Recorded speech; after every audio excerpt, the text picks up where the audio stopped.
where, according to investigations, at least 15 students were lured into Epstein's Palm Beach home. Holy shit. That's so crazy. Now That's in 2005. Imagine if those girls didn't get in that fight. Imagine if that didn't happen. Yeah. It's dark. It's dark. Yeah, but if... I mean, look at some people that are in the... There was nothing going on, so... Oh. FBI concluded Jeffrey Epstein wasn't running a sex trafficking ring for powerful men. File show. So, there you go. Oh, there you go. Who says that? I was foolish to spend time with him. I was one of many people who regret ever knowing him. You know, every minute I spent with him, I regret and I, apologize that I did that. I also met Jeffrey Epstein exactly one time. I regretted it from the second I stepped in the door. I had nightmares about it afterwards. So you're sitting down there having cocktails while Bill Clinton's getting a massage from some girl who's rubbing her tits against the back of his head, whether knowingly or unknowingly having sex with underage girls. Everybody wants to be. Maybe some guys, that was their thing. Sure. Because it seemed like with Epstein, that was his thing. Yeah. Joe Rogan recently shocked listeners by openly admitting that some of his close friends were named in the Epstein files. This came after the U.S. Department of Justice released a massive new batch of records linked to Jeffrey Epstein. These files have begun exposing connections between Epstein and some of the most powerful people on the planet. Today, we are breaking down who appears in these documents and why it matters. It's so tangled. The whole thing is just, I think everybody who looks at it realizes this is a rabbit hole that just goes to the center of the earth. And there's so many people involved in that. Here's the big question that people ask.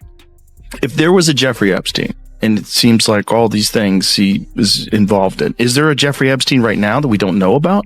There's a million of them. A million of them. I mean, this is why I find this, this is not the core of what I focus on. But I find it a really interesting field of study because it helps understand so many other U.S. government institutions and the relationship between government and private business. Jeffrey Epstein is part of a class of what are effectively professional fixers. And this is a kind of class of professional who sits not really within a particular government or private sector institution, but in the kind of sticky layer between them that connects them all. Just days ago, the Department of Justice made public more than 3 million pages of records, along with roughly 2,000 videos and nearly 180,000 images tied to Epstein-related investigations. Many of these materials were heavily censored. Still, even with names blocked out and faces blurred, a clear pattern emerges. Political leaders, billionaires, corporate executives, and even members of the British royal family appear repeatedly connected to Epstein, including after his arrest. These were not casual run-ins. The evidence includes flight records, internal emails, contact lists, sworn statements, and video footage showing the same influential figures appearing around Epstein year after year. You're telling me there's a place where they bring elites to compromise them with underage girls and they film them? Really? Like, what? Get the f*** out of here. Yeah. Like, no, President Clinton's been there. Everyone's been there. Like, what? It sounds like nonsense. And not only is it true, but people keep getting for it. Did you see that latest Clinton advisor that got murdered? Yep. Yeah. Yep. Hung with an extension cord, himself in the chest, 30 miles from his house, and they're calling it a... And now even Elon Musk is asking, where's the clientele list? Yeah. We should probably see who's been to that island. Yeah, we should probably see who's been to that island. What makes this even more unsettling is that Joe Rogan says he heard warnings about Epstein's island long before the public ever did. According to Rogan, Alex Jones had been warning him decades ago that something disturbing was happening there. Jones claimed the island wasn't just a luxury getaway for the rich, but a place where powerful people were being trapped through compromising situations. At the time, Joe dismissed it as over-the-top and unbelievable. Looking back now, he says that reaction is exactly what makes the situation so disturbing today. He was the guy who told me about Epstein's Island more than a decade ago, and I thought it was the craziest thing I'd ever heard. I was like, what are you saying? There's an island, like it sounds like a plot in a movie. There's an island where they fly famous rich scientists and politicians, and they compromise them with underage girls and get it on film so they could use it against them. I'm like, what? That sounds like lizard people. It sounds like like, 5G creates COVID, same thing. Yeah. But turns out it was true. And it's one of many things. He was the first one to warn me about a social credit score system. He's like, they're going to try to implement a social credit score system, and your money is going to be tied. They'll have centralized digital currency, and your money will be tied to your social credit score system. And you step out of line, you won't be able to buy things. You won't be able to travel. You won't be able to do anything. They're going to try to keep you within a 15-minute radius of your home, and they're starting to do that. With the newest document release, pieces that once seemed disconnected are starting to line up. What's especially shocking is how many of these names had already surfaced years ago, only to be quickly brushed aside. The media often labeled them as coincidences or rumors, but now those same names are showing up again, backed by timelines, repeated communication, and direct involvement with Epstein's network. Chairman of a prominent law firm is stepping down over his association with Jeffrey Epstein. Paul Weiss law chair Brad Karp says in a statement, quote, "Recent reporting has created a distraction and has placed a focus on me that's not in the best interest of the firm." The firm says Karp will remain with the firm, just in a different role. Senior Washington reporter Will Staken is here for more. Hi, Will. So what's the latest on this growing list of prominent people facing scrutiny over the Epstein files? Yeah, Diane, well, I think, Mr. Karp right here is kind of the latest fallout from these Epstein files. Like you said, the really powerful law firm Paul Weiss announced that Mr. Karp would be stepping down after his name appeared in these files. Now, the law firm did not give a reason why Mr. Karp is stepping down, and previously the law firm denied Mr. Karp had any wrongdoing, but with this release of these files, his name appears in the files, mostly with his assistant trying to schedule meetings with Mr. Epstein. But there's an email between Mr. Karp and Epstein where he's asking about if he could help get his son some kind of job in an upcoming Woody Allen film. So I think these emails, obviously are continuing to have fallout across, widespread industries. It's kind of the latest fallout here. We saw recently that popular wellness influencer Peta Attia also stepped down from his role at the protein company David. One of the most controversial names in the files is Bill Gates.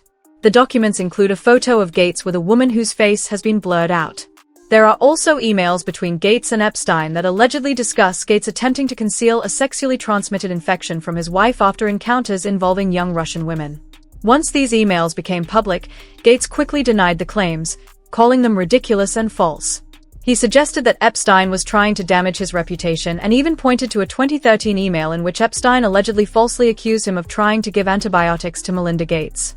Listen to Melinda Gates, the former wife of Bill Gates, talking about all of this. Whatever questions remain there of what I can't even begin to know all of it, those questions are for those people and for even my ex-husband. They need the answer to those things, not me. Well, and I am so happy to be away from all the muck that was there.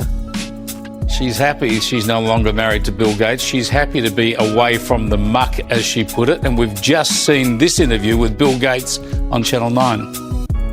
It's factually true that I was only at dinners. I never went to the island. I never met any women. And so, the more that comes out, the more clear it'll be that although the time was a mistake, it had nothing to do with that kind of behavior.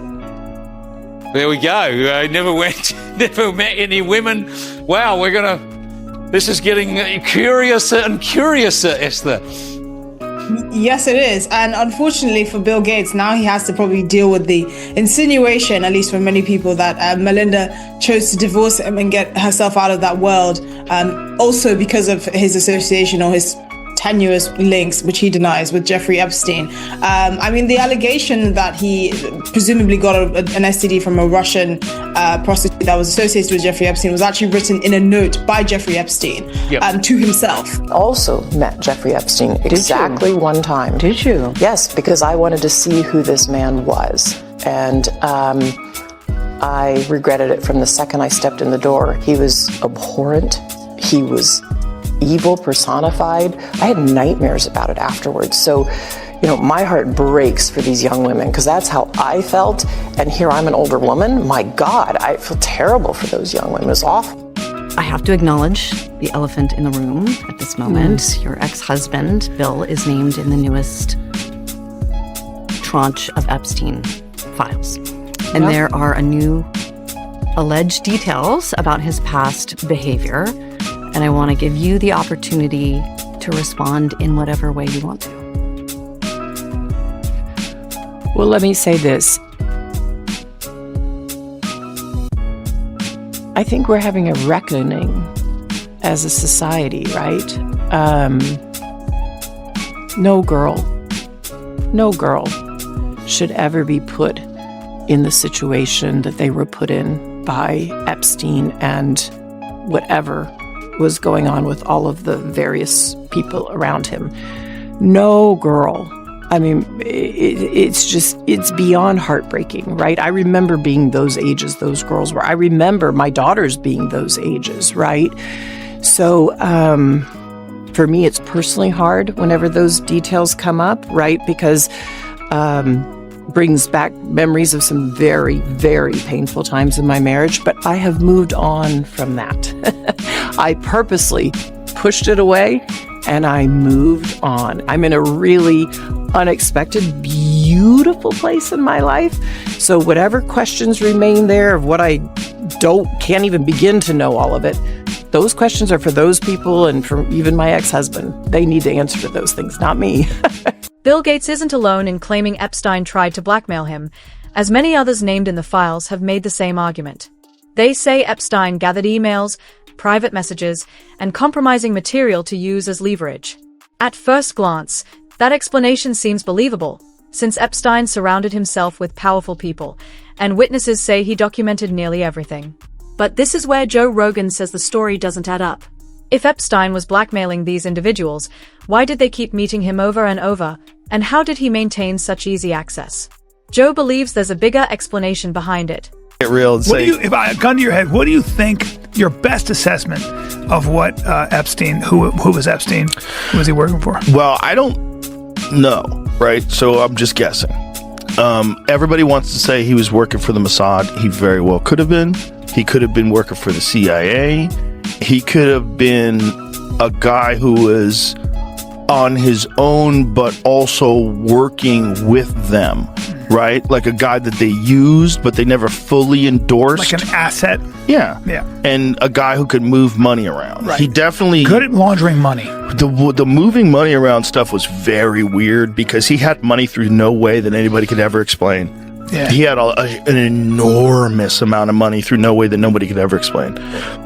Which, you know, if you're state-funded, you're funded by Israel, and Israel's funded by America, and, you know, there's also NGOs and nonprofits, and there's ways to move money around where you can give this guy money. Yeah. So he was like Weinstein, who is an economist, right? Weinstein's a legitimate mathematician. Eric? Yeah. So when Eric met him, his first inclination was he was a fraud. He's a construct. Yeah, a construct. And did he tell you the whole story about the girl sitting on his lap? Yep. So Epstein, while he's meeting with Eric Weinstein for the first time, has a beautiful girl sitting on his lap, and a woman, I shouldn't say girl. He said she was like in her 20s, and she's sitting on his lap, and he's bouncing around, so her tits are juggling around while he's asking math questions. Yeah, talking serious. So he was obviously nerd fishing. He was fishing for nerds, and I think he caught a lot of nerds in that. Epstein clearly wasn't operating by himself. People don't suddenly gain close access to royal families in Saudi Arabia and England without serious backing. The idea that a former accountant randomly became trusted by heads of state and billionaires simply doesn't make sense. Power works through gatekeepers and trusted intermediaries, and these kinds of relationships don't happen by accident. Someone important had to open those doors, and that leads to the most uncomfortable possibility of all. Epstein may have had help from within government or institutional systems. There's a lot of those 100%. guys that wound up going to that island. They probably thought, this is great. We get to party. Nothing's free. And they probably felt like they were rock stars because they get to hang out with the intellectual elite on an island with a guy who's just a billionaire philanthropist who's eccentric, who just loves women. He's a professed bachelor, and it all seemed too good to be true. It's so true. Because it was. Yeah. So I think he was an asset, whether or not it was for the Mossad strictly, or Israel strictly, or the United States strictly, whether it was a CIA thing, whatever, I don't know. But I think it was probably a part of a blackmail compromise effort. Yeah. Because those guys, there's a fucking dirty secret about these people that are in Congress, and they party. Okay, they're regular guys, and regular women, and they're in their 30s or 40s or whatever they are, and every now and then they do coke, and they get drunk, and they human beings. Remember that DC madam that had a whole book of people, and then she wound up committing suicide? She said, "I'm not suicidal," and see ya. Yeah. Because there's probably a lot like that. And those kind of honeypot operations, they let these freaks know, like, hey, you're going to be safe with me. Charlie will take care of everything. Look, Bill Clinton used to come here. Don't worry about it. Yeah. We're going to go to the island. And that's a big endorsement. It's like presidents were here, so it must be a secure area. Exactly. I can get we down. are on the island with Bill. This is fine. And all these girls show up, and you're like, well, this is Christmas in July. Bill is really interested in string theory. He'd like to talk to you about string theory. So you're sitting down there having cocktails while Bill Clinton's getting a massage from some girl who's rubbing her tits against the back of his head while she's massaging him. He's like, hey, that's really interesting. Hey, I'm kind of tired. I'm gonna take a nap. Another thing about black holes. Yeah. And I think they all thought that it was this lovely exchange of powerful people and brilliant people, and then they were just getting dirt on all of them. Guys cheating on their wives, guys, whether knowingly or unknowingly, having sex with underage girls. Everybody wants to be. Maybe some guys, that was their thing. Sure. Because it seemed like with Epstein, that was his thing. Yeah, that's what I think too. I don't think there's any evidence to either. I think it's all been, I don't think there was collected with that plea deal, and I don't think there's any list that's going to point to, there's no smoking gun. I don't know about that. I think it's all been, taken care of. I think that I think you could open up every file. But that's the truth. Why did they have all those files? Why did they parade around with these binders? Because do you remember those photo ops that they said? Like, look, they did like a thing. We have the Epstein files right here, and they had binders. Like, what kind of political theater is that? If you don't really have the Epstein files, like, what is theater. That? And what I mean by that is I think, like, if they are keeping something quiet, it's because it's video of underage girls, or it's video of the victims who don't want that to be out there. And the Justice Department cannot make that public. They cannot bring that to Congress. That's all sealed for their privacy, right? Well, that is the argument. But then they're saying now that there are no files. They're saying there's no video. I believe that. Don't you? I don't know. I think they have video. I think if you've got an island and you want compromise on people, you can't just have hearsay. I would say I would agree. I watched him, that girl. Let's sue him. No, that's not how it works. You have to have video, and then you have to show it to the guy. Like, Mr. Clinton, have a seat.